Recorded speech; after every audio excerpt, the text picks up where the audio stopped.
مجالس حدیث کے آداب میں سے ہے کہ انسان باوضو صاف ستھرے کپڑے پہنے، خوشبو استعمال کرے اور نبی علیہ السلام پر کثرت سے درود شریف پڑھے۔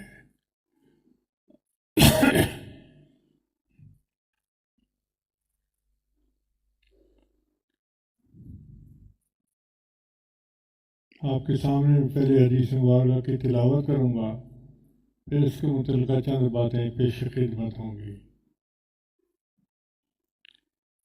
وبالسند المتصل منا إلى أمير المؤمنين في الحديث أبي عبد الله محمد بن إسماعيل بن إبراهيم بن المغيرة الجعفي البخاري رحمة الله رحمة واسعة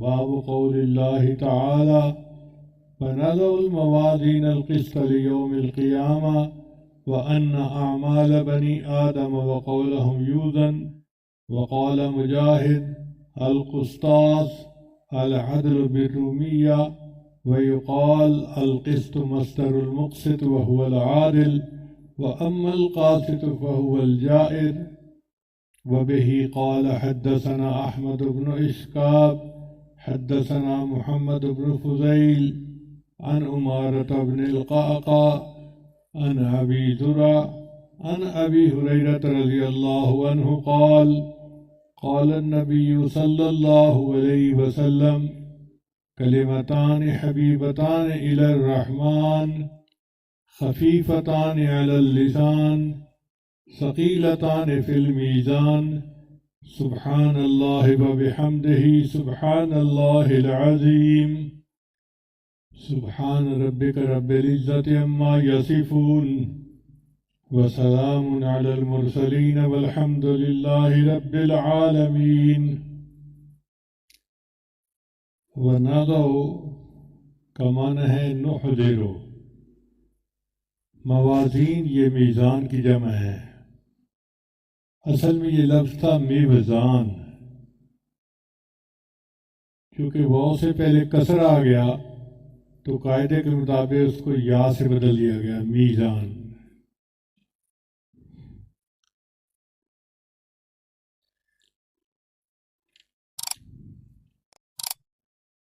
یہاں پر ایک اشکال ہے کہ میزان کے لیے جمع کا صیغہ کیوں استعمال کیا گیا؟ محدثین نے مختلف جوابات دیے۔ ایک جواب یہ کہ وہ کئی اجزاء پر مشتمل ہوگا، دو پلڑے ہوں گے، ایک اس کی سوئی ہوگی جو بتائے گی کہ کون سا پلڑا بھاری ہے، اور بعض نے فرمایا کہ مختلف اعمال کی وجہ سے کھرب ہا کھرب لوگ ہیں اور ان کے اعمال بھی کھرب ہا کھرب ہیں، اتنے بڑے اعمال کو تولنے کی وجہ سے اس کو جمع کا صیغہ استعمال کیا گیا۔ اس کو کہتے ہیں تفخیم۔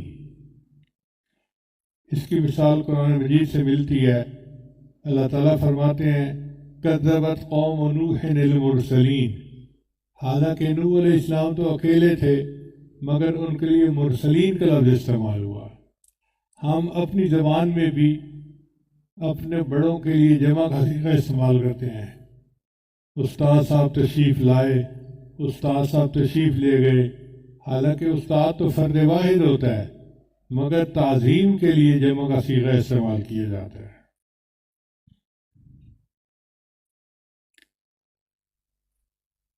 اب قیامت کے دن اعمال نامے کو تولا جائے گا،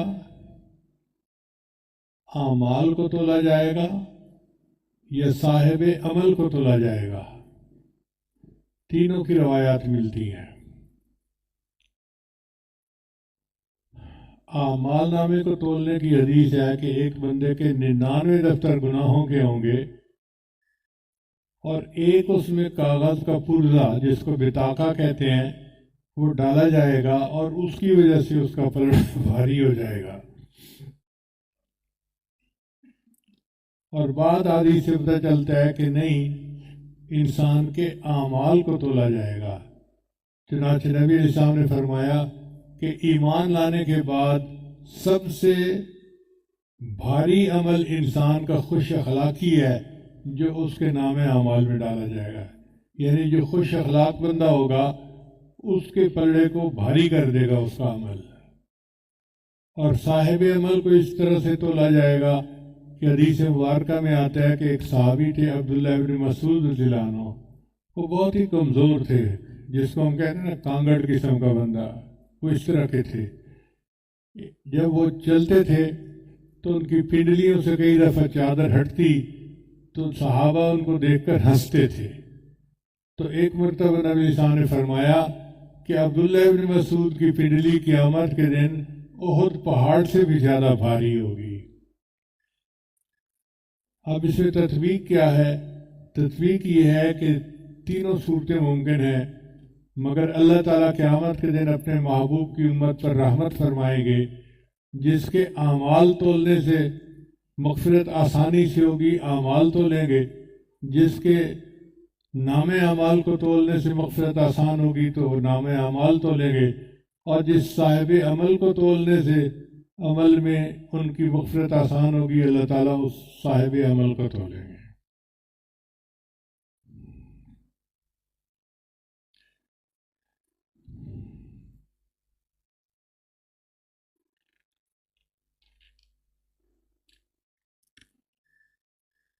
اسلام کے ابتدائی دور میں ایک فرقہ گزرا ہے جس کو معتزلہ کہتے ہیں، یعنی جو سیدھے راستے سے ہٹ گئے، اعتزال تھا ان کے اندر. وہ اس کا انکار کرتے تھے کہ اعمال کا وزن نہیں ہو سکتا. حالانکہ ہم آج دنیا میں دیکھتے ہیں کہ کئی چیزیں جن کا پہلے وزن نہیں ہوتا تھا آج ان کا وزن ہوتا ہے. مثال کے طور پر پہلے بلڈ پریشر کو نہیں ناپ سکتے تھے، آج ایسے آلات بن گئے جو بلڈ پریشر کو ناپتے ہیں. پہلے ہیومیڈیٹی کو نہیں ناپتے تھے، آج ایسے آلات بن گئے جو ناپتے ہیں.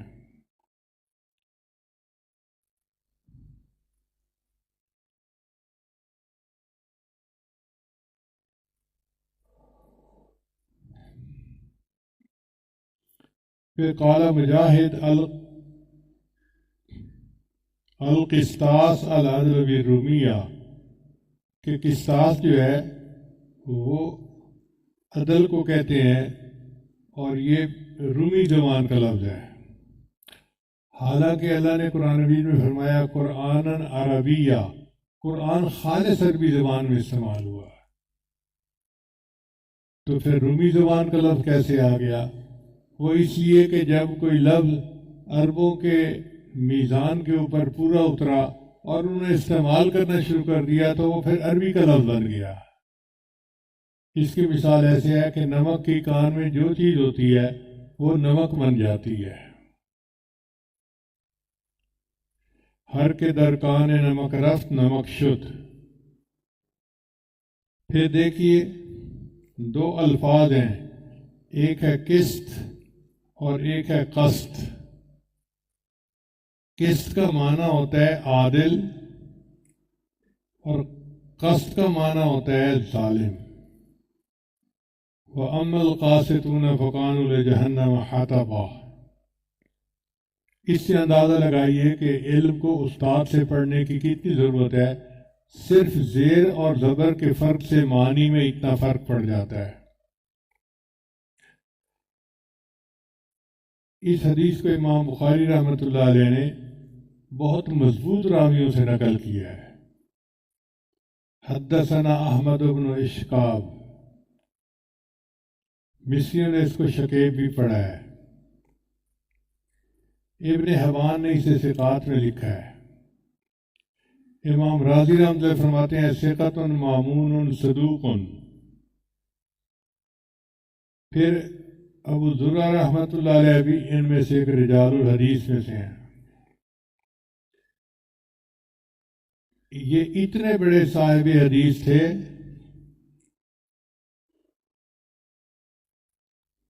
کہ لاکھوں حدیث کے حافظ تھے. ان کے دو واقعات بڑے عجیب ہیں. ان کا ایک شاگرد تھا جو ان سے حدیث مبارکہ پڑھتا تھا.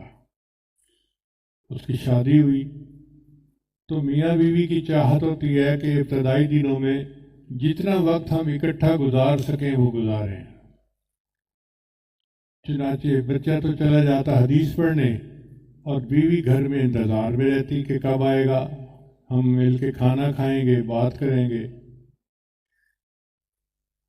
ایک دفعہ اس بچے کو آنے میں دیر ہو گئی تو بیوی غصے میں تھی۔ اب ایک تو عورتوں کا عقل ناقص ہوتا ہے، ناقصات العقل نبی الاسلام نے فرمایا، اور اوپر سے جب غصے میں آ جائے تو لگتا ہے کہ وہ عقل بھی رخصت ہو جاتی ہے۔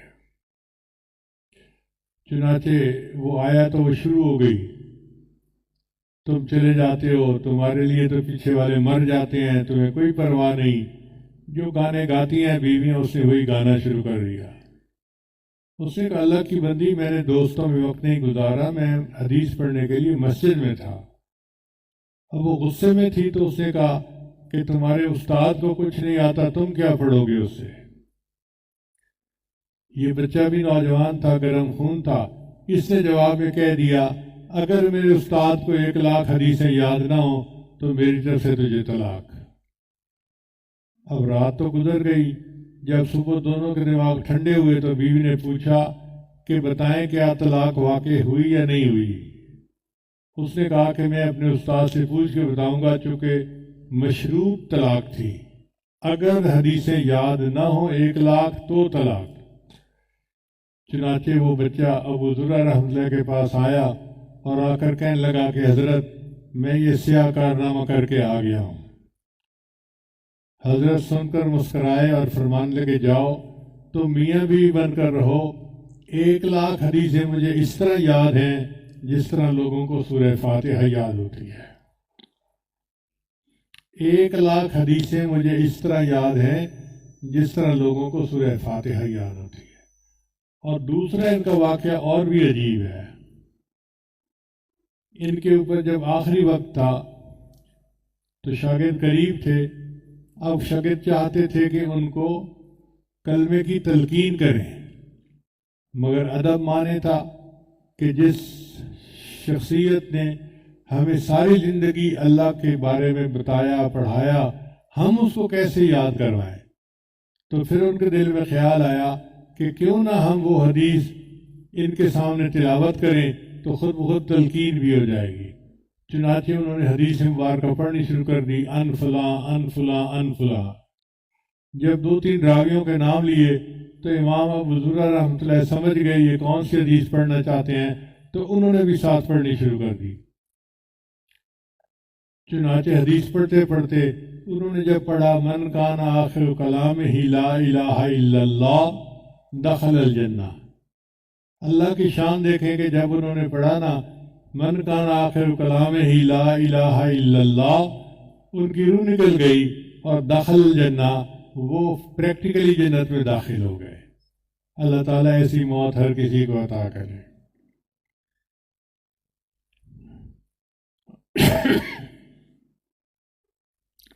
اس حدیث کو امام بخاری رحمۃ اللہ نے ابو ہریرہ رضی اللہ عنہ سے نقل کیا ہے، اور آپ جانتے ہیں کہ ابو ہریرہ رضی اللہ عنہ سب سے زیادہ حدیث کی روایت کرنے والے صحابی ہیں۔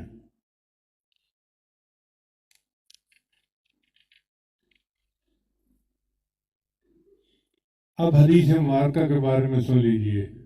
نبی السلام نے فرمایا کلمتان، کلمتان سے مراد ہے کلامان، 2 کلام ایسے ہیں، حبیبتان الی الرحمن، یعنی محبوب قائلہما، جو پڑھے گا وہ اللہ کو پیارا لگے گا،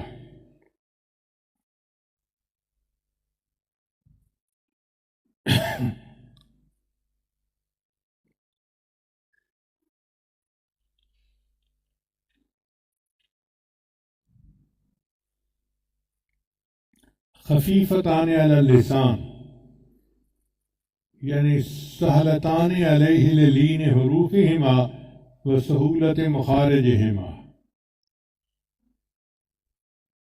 یعنی اس کلام میں کوئی حروف شدت زیادہ نہیں ہے جن کا ادا کرنا مشکل ہوتا ہے، حروف قلقلہ بھی زیادہ نہیں ہے کہ جن کو ادا کرتے وقت مخرج میں حرکت ہوتی ہے، حروف استعلا بھی نہیں ہے جن کو ادا کرتے وقت زبان کی جڑ تالو سے لگ جاتی ہے۔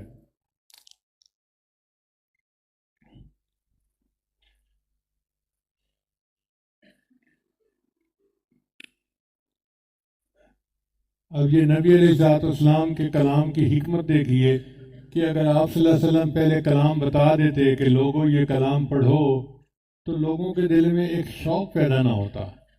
محبوب صلی اللہ علیہ وسلم نے ان کے دل میں شوق پیدا کیا، اس کو تشویق کہتے ہیں۔ اب کسی بندے کو بھی بتائیں کہ دو کلام ایسے ہیں اللہ کو بڑے پیارے ہیں، زبان سے ادا کرنا ان کا بڑا آسان ہے، میزان میں وہ بڑے بھاری ہوں گے، تو بندہ کہتے ہیں حضرت بتائیں ہم پڑھنا چاہتے ہیں۔ تو نبی علیہ السلام نے فرمایا کہ وہ کون سا کلام ہے؟ سبحان اللہ و بحمدہ سبحان اللہ العظیم۔ سبحان جو ہے نا، یہ کہتے ہیں اللہ کو کہ اللہ تو پاک ہے۔ دیکھیں کسی کی تعریف کرنے کے دو انداز ہوتے ہیں۔ مثلاً اگر کسی لڑکی کا رشتہ پسند کرنا ہو تو لوگ کہتے ہیں جی بڑی دیندار ہے، بڑی نیک ہے، بڑی عقل مند ہے، بڑی پڑھی لکھی ہے اور بڑی خوبصورت ہے، بڑے اچھے اخلاق والی ہے۔ یہ ہم نے اچھائی کو اس کے ساتھ منسوب کیا۔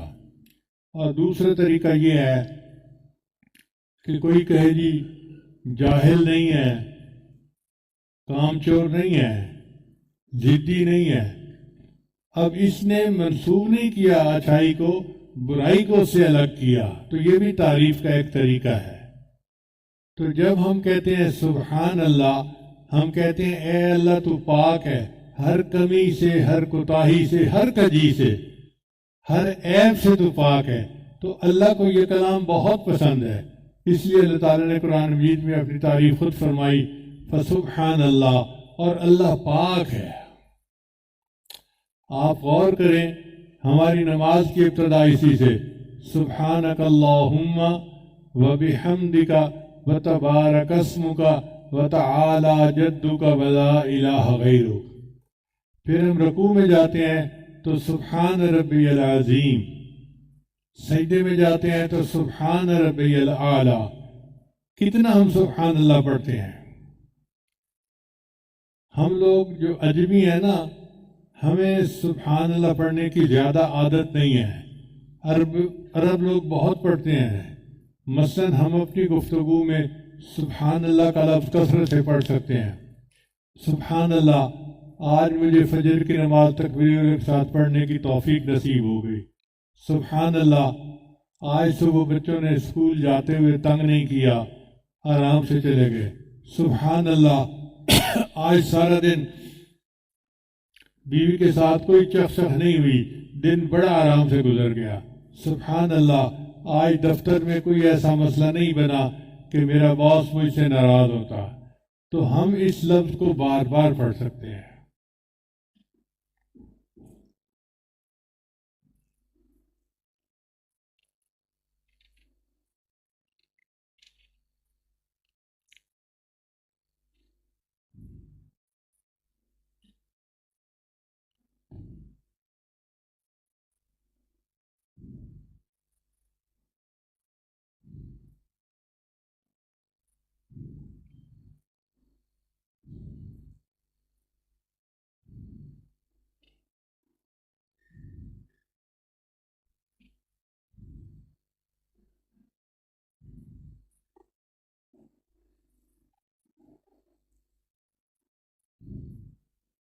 جب بچہ پیدا ہوتا ہے تو اس کے کان میں اللہ کا لفظ ڈالا جاتا ہے، ایک کان میں اذان اور دوسرے میں اقامت کہی جاتی ہے۔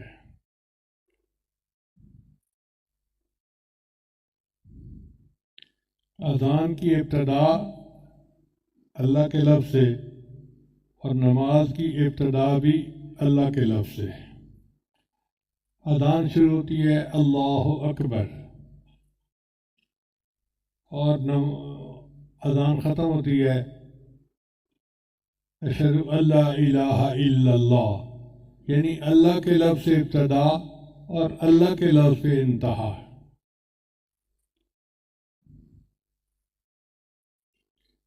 اس لیے حدیث پاک میں آتا ہے کہ کوئی بچہ اگر سب سے پہلے اللہ کا لفظ بولے تو اللہ تعالیٰ اس کے ماں باپ کے پچھلی زندگی کے سب گناہوں کو معاف فرما دیتے ہیں۔ اب آپ اندازہ لگائیے کہ اللہ کو کتنی خوشی ہوتی ہے بچے کی زبان پہ اللہ کا لفظ آ جائے۔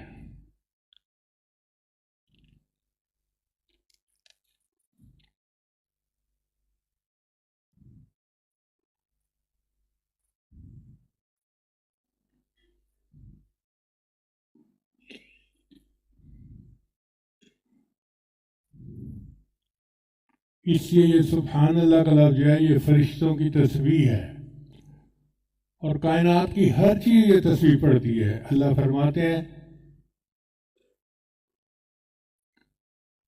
وَإِن مِّن شَيْءٍ إِلَّا يُسَبِّحُ بِحَمْدِهِ وَلَٰكِن لَّا تَفْقَهُونَ تَسْبِيحَهُمْ، ہر چیز اللہ کی تسبیح بیان کرتی ہے، تم ان کی تسبیح کو سمجھ نہیں پاتے۔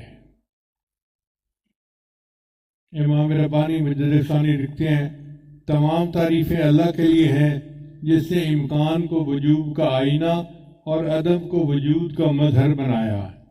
وجوب اور وجود اگرچہ حق سبحانہ کی صفات میں سے ہیں، لیکن حق سبحانہ تعالیٰ ان سے بلند ہے، بلکہ وہ اسماء و صفات سے، شیون و اعتبارات سے، ظہور اور بطون سے، بروز اور مکون سے، تجلیات و ظہورات سے، موصول اور مفصول سے، مشاہدات اور مکاشفات سے، محسوسات و معقولات سے، موہومات اور متخیلات سے بھی بلند ہے۔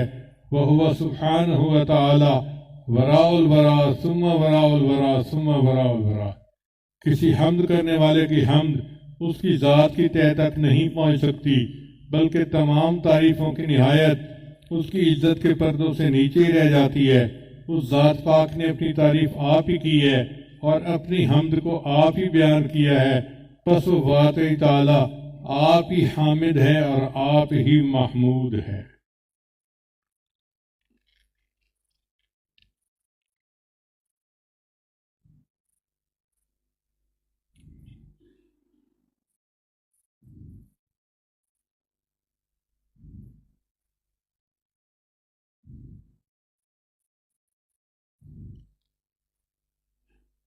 حدیث مبارکہ کے اندر جو الفاظ ہیں ذرا ان پر غور کیجیے۔ کلمتان کا معنی دو کلام ایسے ہیں، حبیبتان الی الرحمن، رحمان کو بڑے پیارے، خفیفتان علی اللسان، زبان سے ادا کرنا ان کا بہت آسان ہے، ثقیلتان فی المیزان، لیکن میزان کے اندر بہت بھاری ہوں گے۔ چنانچہ حدیث پاک میں آتا ہے جو بندہ سبحان اللہ و بحمدہ پڑھتا ہے تو آدھا میزان نیکیوں سے بھر جاتا ہے، اور جب پڑھتا ہے سبحان اللہ العظیم تو اللہ تعالیٰ پورے میزان کو نیکیوں سے بھر دیتے ہیں۔ اب غور کیجئے کہ صرف چند الفاظ کے پڑھنے پر پورا میزان نیکیوں سے بھر جاتا ہے۔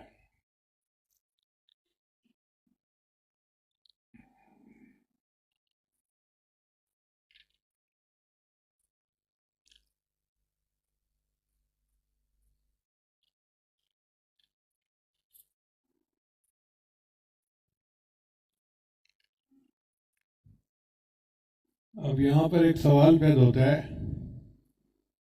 کہ امام بخاری رحمۃ اللہ نے اس حدیث پاک کو بخاری شریف کی آخری حدیث کے طور پہ کیوں چنا؟ محدثین نے اس کے مختلف جوابات دیے ہیں۔ ایک تو یہ کہ تسبیح پڑھنے سے اللہ تعالیٰ جو مجلس کے گناہ ہوتے ہیں وہ معاف کر دیتے ہیں، تو امام بخاری رحمۃ اللہ جانتے تھے کہ اب میں آخری حدیث لکھ رہا ہوں اور یہ مجلس ختم ہوگی، تو انہوں نے حدیث تسبیح کو آخری حدیث کے طور پہ چنا۔ اور بعض حضرات نے کہا کہ نہیں، امام بخاری رحمۃ اللہ نے طلباء اور طالبات کو ایک بہترین عمل بتا دیا کہ جس سے وہ ہر مصیبت سے نجات پا سکتے۔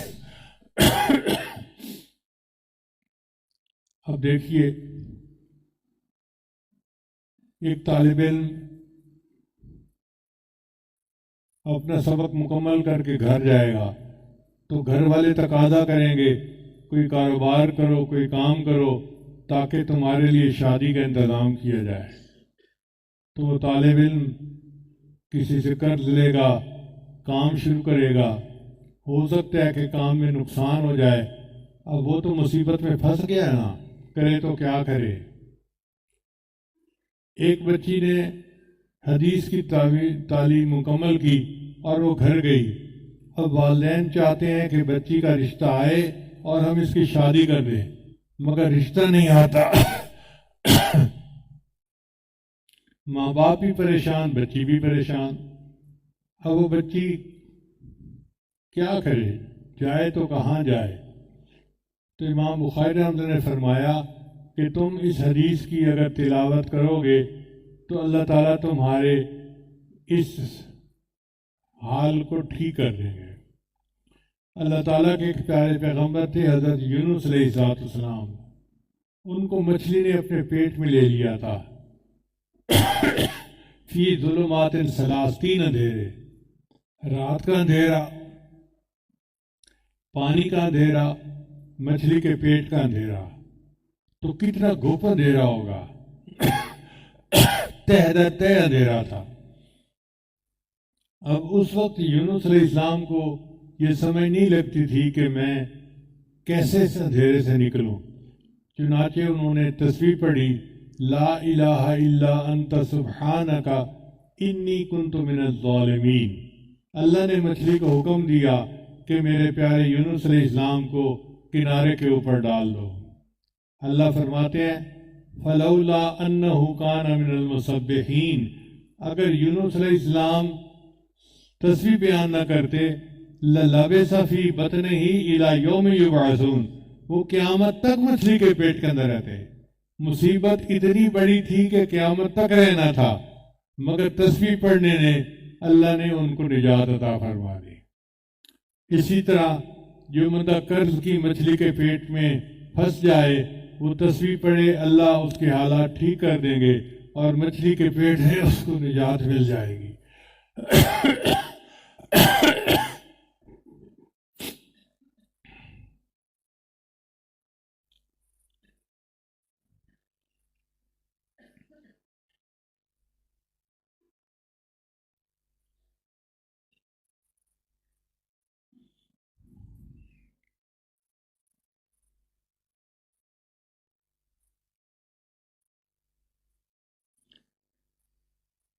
سعید رحمۃ اللہ علیہ فرماتے ہیں بلغنی ان عمر جلد رجلا یوما، کہ مجھے یہ بات پہنچی ہے کہ عمر لانوں نے ایک بندے کو درے لگوائے، وعندہ کعب، اور ان کے پاس ایک بڑے فقیہ صحابی تھے حضرت کعب رضی اللہ تعالیٰ عنہ، ابی بن کعب رضی اللہ عنہ۔ فقال الرجل حین وقع عند علیہ الصوت، جب اس بندے کو پہلا درہ لگانا اس نے کہا سبحان اللہ، یعنی اس زمانے کے جو مجرم تھے ان کی بھی زبان پہ سبحان اللہ کا لفظ اتنا ہوتا تھا کہ جب درہ لگا تو وہ کہتے ہیں سبحان اللہ۔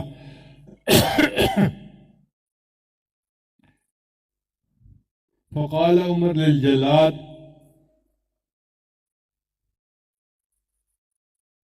عمر نے جلاد سے کہا کہ بس ایک ہی کافی ہے، یعنی 10 درے لگانے تھے مگر ایک پہ ہی اس کو معاف کر دیا۔ فداہے کا کعب نے مسکرائے، فقال له وما یضحکک، عمر نے پوچھا کہ حضرت آپ ہنسے کیوں؟ قال، فرمایا والذی نفسی بیدہ، قسم اس ذات کی جس کے قبضے میں میری جان ہے، ان سبحان اللہ تخفف من العذاب، کہ سبحان اللہ نے اس کے عذاب میں کمی کر دی۔ یہ باتیں تو چند حدیث مبارکہ کے بارے میں تھیں۔ اللہ تعالی ہمیں ان احادیث کے اوپر عمل کرنے کی توفیق عطا فرمائے۔ جتنے طلباء یہاں موجود ہیں یا جتنے علماء موجود ہیں، سب حضرات کو اس سازش کی طرف سے حدیث پاک تقوی و طہارت کے ساتھ آگے پڑھانے کی اجازت ہے۔ اب ایک بات ذہن میں رکھیے کہ آج کل کچھ حضرات اس بات پہ بڑے پریشان ہیں کہ جی طلباء پڑھ کے نکلتے ہیں تو یہ کھائیں گے کہاں سے؟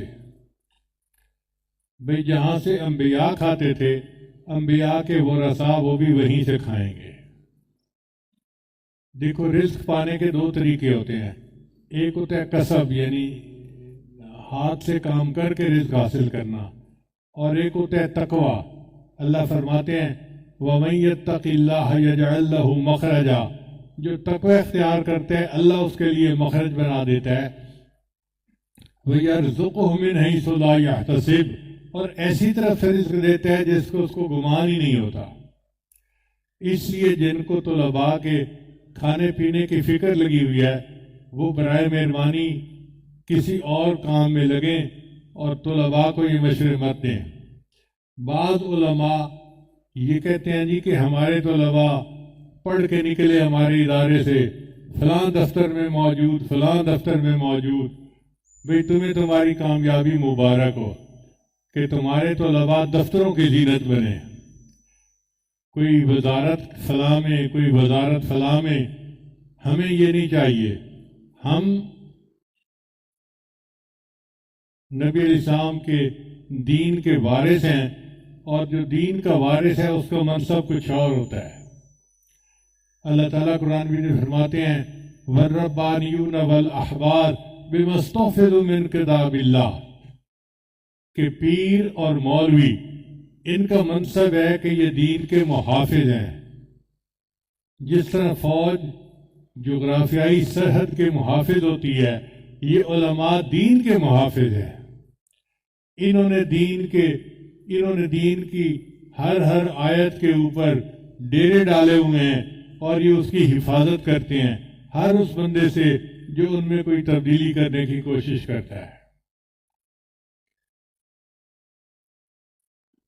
ایک جگہ اللہ تعالیٰ فرماتے ہیں وَالَّذِينَ يُمَسِّكُونَ بِالْكِتَابِ،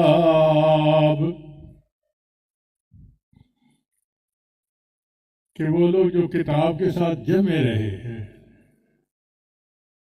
وَأَقَامُوا الصَّلَاةَ، اور انہوں نے نماز قائم کی، إِنَّا لَا نُضِيعُ أَجْرَ الْمُصْلِحِينَ،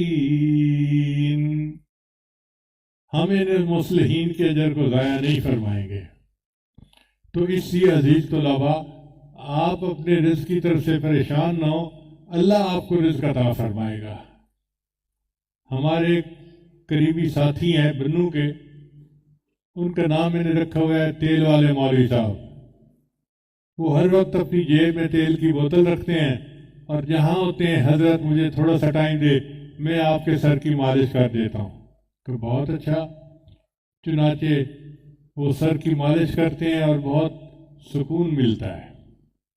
ان کا مدرسہ تھا اور اس مدرسے میں ان کے طلباء کو کھانے کی چیز نہیں ملتی تھی، کبھی دال پک گئی اور کبھی کچھ ہو گیا۔ اللہ کی شان دیکھیں کہ ان کے علاقے میں چھاونی بن گئی اور ان کا مدرسہ جو تھا وہ چھاونی میں آتا تھا۔ ہر بندہ ان کو مشورہ دیتا کہ مولانا مدرسہ چھوڑ کے کسی اور جگہ بناؤ، چھاونی بن گئی تو یہاں تو لوگ آ بھی نہیں سکیں گے، تو تمہارے بچے بھوکے مر جائیں گے۔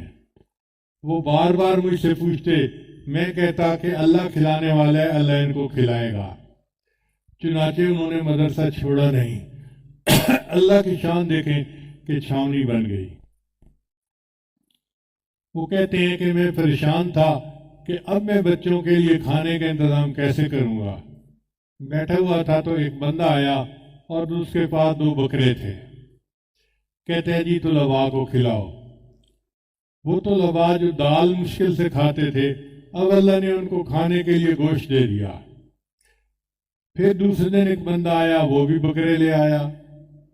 اب طلباء کے تو وارے نیارے ہو گئے، کہاں دال کھانے کو نہیں ملتی تھی اور کہاں اب روز گوشت کے مزے کھا رہے ہیں۔ وہ کہتے ہیں کہ میں نے طلباء کو کہا کہ اب کوئی بندہ اگر بکرے لائے اسے روکنا، میں پوچھوں وہ ہے کون۔ چنانچہ ایک بندہ بکرے لایا تو انہوں نے اس سے پوچھا کہ بھئی آپ کون ہیں؟ اس نے کہا جی میں فوجی ہوں۔ بھئی بکرے کیوں لائے ہیں؟ اس نے کہا جی اللہ نے مجھے بیٹا دیا اور میں نے عقیقے کی دعوت کرنی تھی، تو میں نے سوچا کیوں نہ ان کو عقیقہ کھلاؤں جو سارا دن قرآن پڑھتے ہیں۔ پھر ایک بندہ بکرے لایا تو میں نے اس سے پوچھا بھئی آپ کیوں لائے؟ اس نے کہا جی میری والدہ بیمار تھی، میں نے سوچا کہ میں صدقہ اتاروں تو میں بکرے لے آیا ہوں۔ اب اللہ کی شان دیکھیں کہ ہر انسان کے ساتھ خوشی اور غمی لگی ہوئی ہے، کبھی خوشی ہے اور کبھی غم ہے، تو خوشی میں شکرانے کے وہ بکرے دیتا ہے اور غمی میں وہ صدقہ کے طور پہ بکرے دیتا ہے۔ اور یوں طلباء کو اللہ تعالیٰ نے بکرے پھال کے دکھا دیا۔ وہ لوگ جو دال نہیں کھا پاتے تھے، اب اللہ نے ان کو گوشت پاک کھلا کر دکھا دیا کہ دیکھو میں اپنے بندوں کو ایسے پالتا ہوں۔ اس لیے ہمیں چاہیے کہ ہم اپنے رزق کی وجہ سے پریشان نہ ہوں۔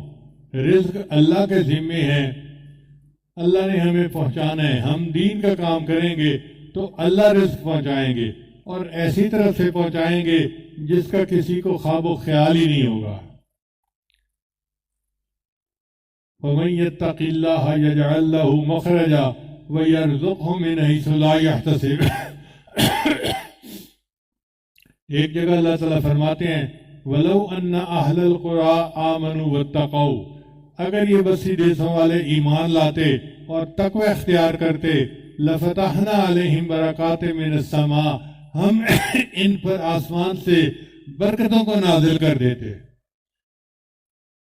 ایک جگہ اللہ فرماتے ہیں لَأَكَلُوا مِن فَوْقِهِمْ وَمِن تَحْتِ أَرْجُلِهِمْ، ہم ان کو وہ نعمتیں کھلاتے جو آسمان سے اترتی ہیں، ان کی روحانی غذا بنتی، اور وہ نعمتیں کھلاتے جو پاؤں کے نیچے زمین سے نکلتی ہیں، ان کی جسمانی غذا بنتی۔ تو رزق کا ذمہ اللہ نے لیا ہے، اور طلباء علماء تو اللہ کے اس وعدے پر ہی پلتے ہیں۔ اس لیے آپ بالکل پریشان ہو۔ یہ دنیا دار لوگ جو ہیں یہ مارے پھریں دنیا کے پیچھے، یہ بھاگے پھریں دنیا کے پیچھے۔ ہمارا رزق اللہ کے ذمے ہے، اور اللہ ہمیں کھلاتا ہے اور اللہ ہمیں پلاتا ہے۔ میں نے دل میں نیت کی ہوئی تھی کہ جب میں 40 سال کی عمر کو پہنچ جاؤں گا تو میں نوکری چھوڑ دوں گا۔ میری نوکری بہت اچھی تھی، چیف انجینئر تھا، بہت اچھی تنخواہ تھی، اور 12 بونس ملتے تھے، یعنی 12 تنخواہیں اور 12 بونس، تو دیکھیں پھر کتنی تنخواہ ہوتی ہوگی۔ جب 40 سال کی عمر ہو گئی تو میں نے استعفیٰ دیا، اور میں اپنے شیخ حضرت مرشد عالم رحمۃ اللہ کی خدمت میں چکوال حاضر ہوا۔ میں نے کہا کہ حضرت میں استعفیٰ دے کے آ گیا ہوں۔ حضرت نے پوچھا استعفیٰ دینا ہے یا استعفیٰ دے دیا ہے؟ میں نے کہا حضرت دے دیا ہے۔ فرمان لگے اگر پہلے مشورہ کرتے تو میں مشورہ دیتا کہ تمہاری عمر ابھی بہت چھوٹی ہے، تم کچھ سال اور نوکری کر لو، لیکن اب چونکہ تم استعفیٰ دے کے آ گئے ہو تو اللہ، تم دین کا کام کرو، اللہ تمہیں روٹی بھی دے گا، بوٹی بھی دے گا، کاریں بھی دے گا، بہاریں بھی دے گا۔ 4 لفظ کہے، اللہ تمہیں روٹی بھی دے گا، بوٹی بھی دے گا، کاریں بھی دے گا، بہاریں بھی دے گا۔ اور عزیز طلباء، آپ سے بھی میں یہی کہتا ہوں کہ آپ دین کا کام کریں، اللہ آپ کو روٹی بھی دے گا، بوٹی بھی دے گا، کاریں بھی دے گا، بہاریں بھی دے گا۔ ہم نے امریکہ میں ایک ادارہ بنایا، اس کا نام تھا دارالہدا۔ ایک مرتبہ میں نے عید کی نماز وہاں پڑھائی تو میں دفتر میں آ کے بیٹھ گیا، اکیلا تھا۔ دروازے پہ دستک ہوئی تو میں نے اٹھ کے دروازہ کھولا تو ایک افغانی لڑکی کھڑی تھی، عمر اندازاً 22-23 سال ہوگی، اس نے بچے کو اٹھایا ہوا تھا۔ تو پہلے تو میں اس سے خفا ہوا کہ آپ کیوں آئی جب آپ کو پتہ ہے یہ چھٹی کا دن ہے۔ اس نے کہا حضرت میری بات سن لے. تو میں دفتر میں آ کے بیٹھ گیا. وہ آ کے میز کے دوسری طرف کھڑی ہو گئی. کہنے لگی حضرت میں نے عید کی نماز پڑھی, یہ میرا چھوٹا بچہ یہ آپ کی تصویر دیکھتا تھا, بیانات سنتا تھا, تو اس نے حضرت جی کہنا شروع کر دیا, رونا شروع کر دیا. تو میں نے کہا چلو میں اس کو لے جا کر حضرت جی سے سلام کروا لیتی ہوں. میرا غصہ ٹھنڈا تو ہو گیا. میرے سامنے $1 کا بل پڑا ہوا تھا, یعنی $1 کا نوٹ پڑا ہوا تھا. میں نے اٹھا کے اس کو دیا کہ ہمارے ہاں عید الفطر پہ بچوں کو عید دیتے ہیں, یہ اس بچے کو میری طرف سے عیدی ہے. اس نے لے لیا اور وہ لڑکی چلی گئی. اس کا خامن تبلیغ جماعت کا تھا اور میاں بیوی کے درمیان اکثر چکسک ہوتی رہتی تھی, اس لیے کہ ان کا ذاتی مکان نہیں تھا. وہ ٹیکسی چلاتا تھا اور جو $5,000-7,000 کماتا تھا اس میں سے آدھے سے زیادہ تو کرائے میں چلے جاتے تھے, اور باقی سے بچے کے چیزیں پوری نہیں ہوتی تھیں تو بیوی بولتی تھی. تو میاں بیوی میں ہر وقت کچھ نہ کچھ بات چلتی رہتی تھی.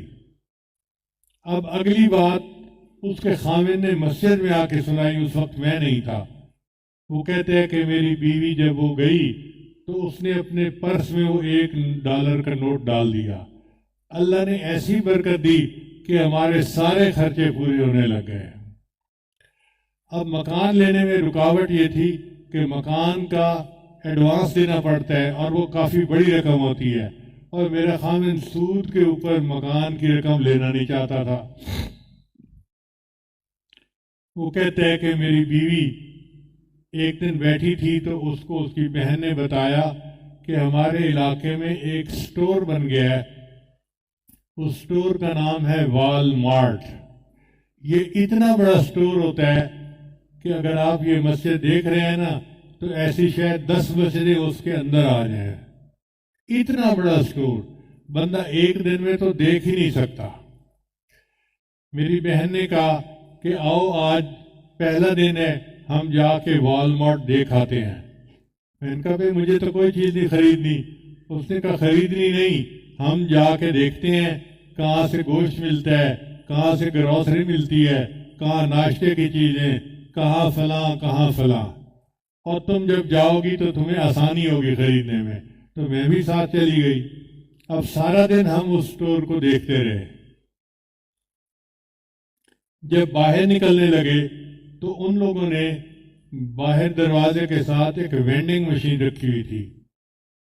وینڈنگ مشین کہتے ہیں ایک مشین جس کے اندر مختلف چیزیں ہوتی ہیں, پیسہ ڈالے تو وہ چیز نکل آتی ہے. تو وہ کہتی ہے کہ جب میرے بچے نے وہ دیکھی تو اس نے پھر رونا شروع کر دیا کہ اماں مجھے یہ لے کے دو. اب میں پریشان کہ کہاں سے لے کے دوں. وہ کہتی ہے کہ میرے ذہن میں خیال آیا کہ اسی کا $1 جو عیدی کا دیا گیا تھا وہ میرے پاس موجود ہے, میں اس کو لے کے دے دیتی ہوں. چنانچہ میں نے وہ $1 کا نوٹ ڈالا اور ایک چیز نکلی جو اس کو میں نے کھانے کے لیے دے دی. میں نے اللہ کا شکر ادا کیا کہ چلو بچہ بھی مطمئن ہو گیا اور ڈالر بھی کام آ گیا. کہتی ہے دوسرے دن کال آئی کہ آپ نے اس دن جب افتتاح ہوا تھا کوئی چیز خریدی تھی. تو میں نے کہا میں نے بھی ایک چیز خریدی تھی.